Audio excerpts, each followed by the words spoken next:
하다 보니까 결국 거의 올수리가 되었어요. 저희가 받은 견적은 7년 만에 딱 2배 정도 오른 것 같아요. 우와. 안녕하세요. 집주인을 좀 만나보도록 하겠습니다. 안녕하세요. 지금 여기 좀 소개 좀 해주세요. 여기는 반포자이 130동입니다.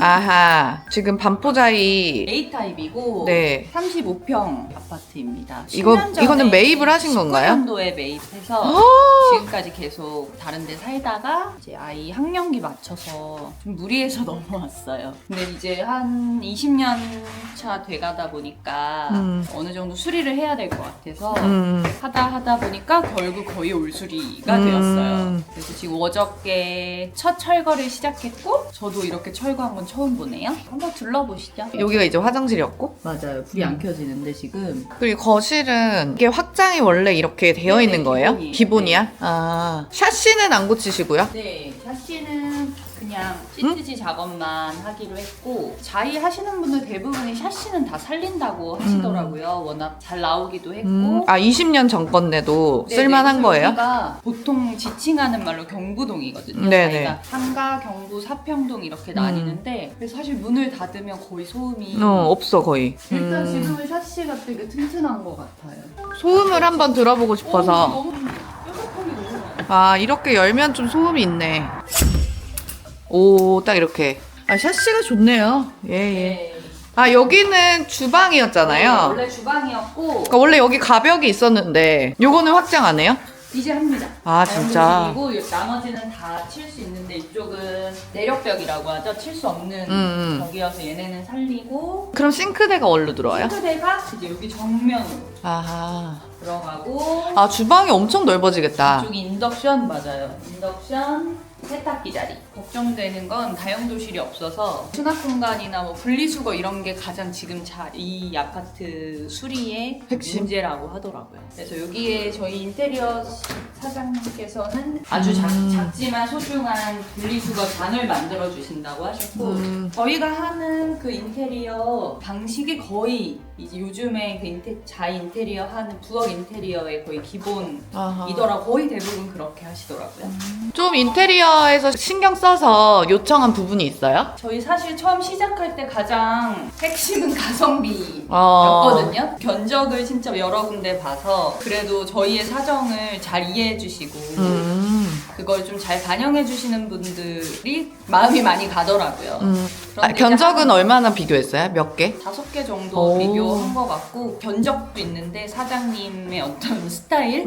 나랑 핏이 맞는지. 네네. 좀 말씀 잘 들어주시고 저희가 어떤 예산의 부족함을 말씀해 주셨는데 그거에 맞게 다 해줄 수 있다 라고 그렇게 따뜻하게 말씀해 주신 분들이 저희는 가장 좋더라고요. 그러면 이거 지금 그거 공개를 해주세요. 적게는 뭐 8천도 있었고 그리고 1억 3천부터 시작이다라는 분들도 계셨고 사실 이게 뭘 넣는지에 따라서 다 다르기 때문에 2억까지도. 네, 맞아. 천정부지로 올라가더라고요. 어. 부르는 게 값이고 저희가 받은 견적은 한 9천 되고 그렇게 해서 최대한 마무리될 것 같아요. 기대가 되네요. 여기가 이제 안방. 맞죠? 네네. 여기가 안방이고 여기가 이제 유일한 테라스가 되는 거고, 여기 침실 들어오고, 여기가 넓어. 네, 원래 붙박이장이 있었는데 다 철거하고 화장대랑 붙박이장은 새로 맞춰서 들어갈 예정입니다. 그 약간 그 순정 때 여기에 있는 그 화장대가 좀 되게 애매하긴 했어. 그쵸?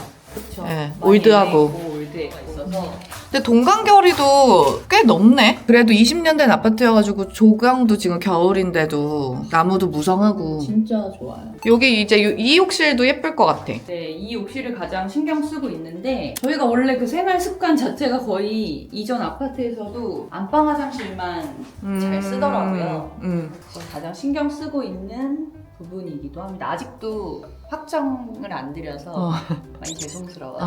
여러 번 바꾸고 있습니다. 그리고 여기 지금 우리 애기가 한 명 있잖아요. 네네. 이제 그럼 그 친구는 여기 뭐 원천초 가는 건가요? 네네, 그 단지 내에 있는 학교로 가고 잘 적응해야 될 텐데 잘해야죠, 뭐 그거는 본인이. 네, 본인의 알아서. 사회생활 이제 해야죠. 헤쳐나가야죠. 헤쳐나가야죠. 네. 그리고 여기가 이제 애기방. 저희가 진짜? 지금까지 같이 자랐어요. 어. 저도 정우도 서로 그 애기랑 애착이 음. 너무 심해가지고 아직까지 분리를 못했는데 제 생각엔 여기서 어쩔 수 없이 이제 분리를 해야 되는 상황 같아요. 우리 아까 보셨다시피 좀 공간이 넓지 않아요. 그러니까 좀 그래서- 침실이 약간 네. 작다는 생각이 들어. 원래는 퀸베드 하나에 엄청 제일 큰 데이베드를 쭉 깔아서 같이 잤는데 이제는 그렇게 어려울 것 같고 집에 이사 오면서 어떻게 보면 우리 조카 정우한테도 변화가 크겠다. 헉, 근데 여기 되게 해가 잘 들어오네. 여기 뷰가 제일 이쁜데? 네, 정훈의 방 뷰가 아이뷰가 좋아요. 정우 방은 컨셉이 있어? 컨셉이요? 네. 남자아이라서 크게 신경은 안 쓰고 소품 뭐 소소하게 한번 진행해볼게요. 네. 예, 그럴 수 있죠. 거기까지는. 예. 방 3개, 화장실 2개잖아요. 네, 그러면 이제 안방, 그 애기 방, 그리고 화장실 나머지는 앞에 방인데 이 방은 이제 서재예요. 아니 근데 보통 이제 옷방 같은 거 많이 두잖아요. 근데 방마다 붙박이가 보시면 꽤 잘 되어 있고 안방에 큰 붙박이가 들어가서 수납이 충분히 하더라고요. 오. 늘 30평대 아파트를 돌아다녔는데 늘 한 방은 서재방으로 쓰고 있어요. 거실이 꽤 넓은 건가? 저는 내가 맨날 20평대에 있다가 오니까 너무 넓어 보이네. 뭐 특별히 크진 않은 것 같은데 지금 자이나 반네퍼나 그 2002년도 광폭 베란다 법이 뭐 바뀌기 전에 지어진 아파트라 그래서 조금 서비스 면적이나 이런 게 잘 나와 있다고 같은 30평대도 좀 넓게 잘 빠진 것 같다라는 후기를 보긴 했거든요. 네네. 그러면 이거를 19년도에 매입을 하고 다른 데 있다가 네. 이제 들어오시는? 그쵸. 네, 제가 이번에 한번 이사를- 세어봤어요. 7번 했더라고요. 2017년도에 결혼하고 딱 결혼한 지 10년 만에 여길 들어왔는데 그동안 이사를 7번을 했어요. 프로 이사러시잖아요. 여러 번 해도 이사는 정말 너무 힘든 것 같아요. 아무튼 또 한 번 이제 중간중간 소식을 전해드리도록 하겠습니다. 좋습니다. 네. 그럼 이만 안녕. 다음 편에서 만나요. 와우. 오. 안녕하십니까. 안녕하세요. 또 만나네요. 지금은 어떤 상태예요? 좀 달라진 것 같아요. 철거가 거의 끝났고 목공 작업, 전선 작업 현장인데 저도 그때 이후로 사실 처음 와요. 요즘 되게 흉흉한 인테리어 그런 썰들 많잖아요. 저희 인테리어 업체 사장님들이 지금까지는 거의 함께 신뢰와 화합으로 지금 진행되고 있는 현장이에요. 거의 전적으로 믿고 있습니다. 늘 작업 끝나면 내용 딱 정리해서 오늘 어떤 거 했는지 다 보내주시고 궁금한 거 다 사진 찍어주시고 지금까지 전 100% 그 이상 만족입니다. 많이 바뀌었네. 네, 여기 원래 그 당시 영상 보시면 반포자이 A타입이 여기에 큰 벽이 하나 있어요. 네, 이 부엌과 이 복도를 나누는 완전히 큰 벽이 있는데 그 벽을 아예 트고 원래 이쪽이 싱크대였죠? 전체 철거를 하고 베란다였던 곳에 싱크대랑 뭐 세탁기, 인덕션 그런 것들이 다 저쪽으로 들어가서 이 공간을 좀 넓게 다이닝룸으로 사용하려고 하고 있고 자, 여기는 정우방인데 그래서 제가 또 그 침대 주문할 거니까 아우 정말 고마워요.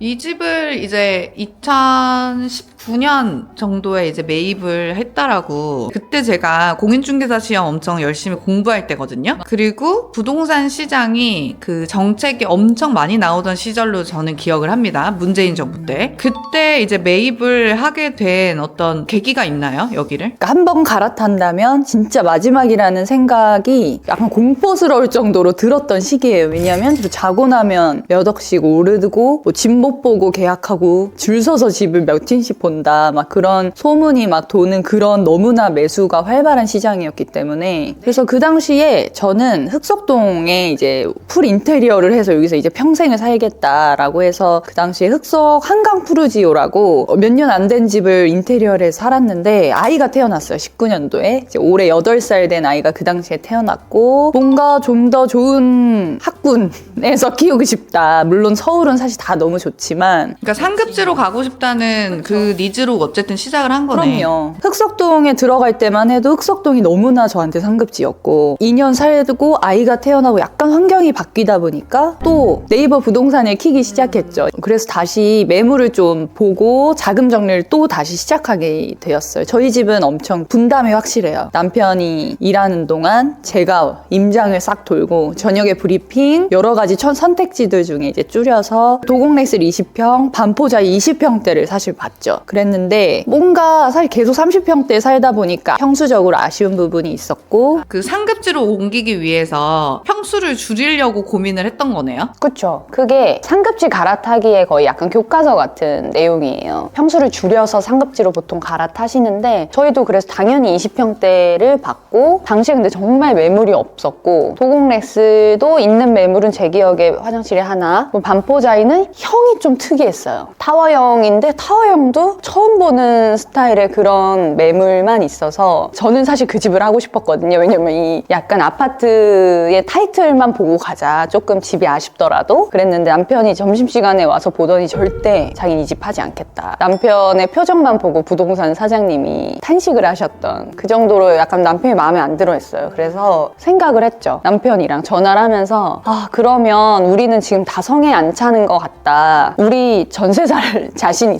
있니? 남편이 저한테 이제 물어봐서 그 당시는 이제 젊었고 그러니까 전세를 살 생각을 하고 이제 그럼 집을 먼저 매수하고 나중에 들어가자 라고 완전히 노선을 바꿨죠. 좀 사실 고생하긴 했는데 이사를 너무 많이 했고 지금 결론적으로는 만족합니다. 그럼 그 당시에 도곡렉스 20평이랑 반포자이 20평대가 얼마였어요? 19년도에? 도곡렉슬은 25평이 17, 18억 정도 했고 반포자이는 한 1억 비쌌어요. 그 당시에 18, 19억 정도였습니다. 35평은 얼마였어요? 도곡렉스 35평은 사실 못 받고 그 당시에 집도 못 봤었고 반포자이는 25억 정도? 생각보다 10평 차이인데 가격 차이가 그렇게 많이 안 났다. 네네 맞아요. 그리고 저희가 이제 가장 생각했던 30평대를 무리해서 샀던 이유는 가격 상방이 더 클 거라고 생각했어요. 그건 당연히 25평보다는 30평대가 9평이니까 수요가 많으니 당연히 많은 크기도 하지만 반포자이가 40평대가 없거든요. 그래서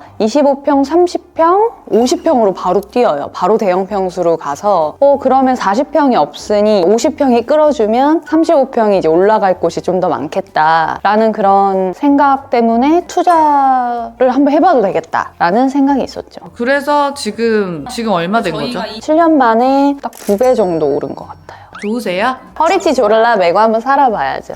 부럽다 정말. 아닙니다.